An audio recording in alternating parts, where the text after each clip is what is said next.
बिस्मिल्लाहिर्रहमानिर्रहीम। अस्सलाम वालेकुम। अज तारीख है जी 29 जुलाई 2024। साडे ज़िले बहावल नगर दे विच बहुत वड्डा सानिया होया जी। अज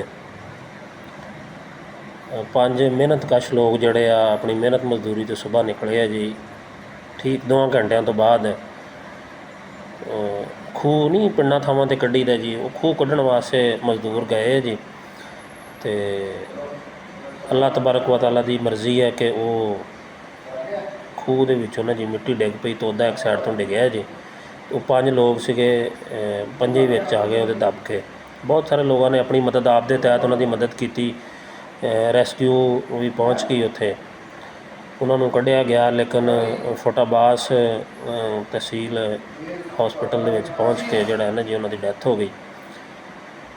अल्लाह तबारक व तआला तमाम जोड़े फौत शुदगान होए आ, अल्लाह तबारक व तआला उन्होंने जन्नतुल फिरदौस अला मकाम दे, उन्होंने घरदियां नूं सब्र जमील अता करे। पहले कुछ दिन ना जी मेरी एक पोस्ट आई सी ज़िला बहावल नगर की एयर एंबूलेंस सर्विस ते। कुछ मेरे दोस्त जोड़े आ बहुत माशाअल्लाह प्यारे दोस्त आ, उन्होंने कमेंट सैक्शन दे विच ना जी इनू सियासी मामला करार दिता जी।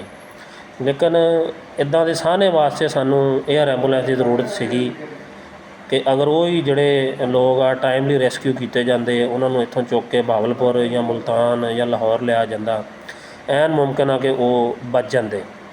क्योंकि पहले इत्थों तकरीबन कोई 2 घंटे बाद रेस्क्यू उत्थे पहुँची। उस तो बाद बहरहाल अल्लाह तबारक व तआला फौत शुदगान जोड़े 5 मजदूर फौत होया, उन्होंने जन्नतुल फिरदौस दे विच आला तरीन मुकाम अता फरमाए और लवाहिकीन नूं सब्र जमील अता फरमाए।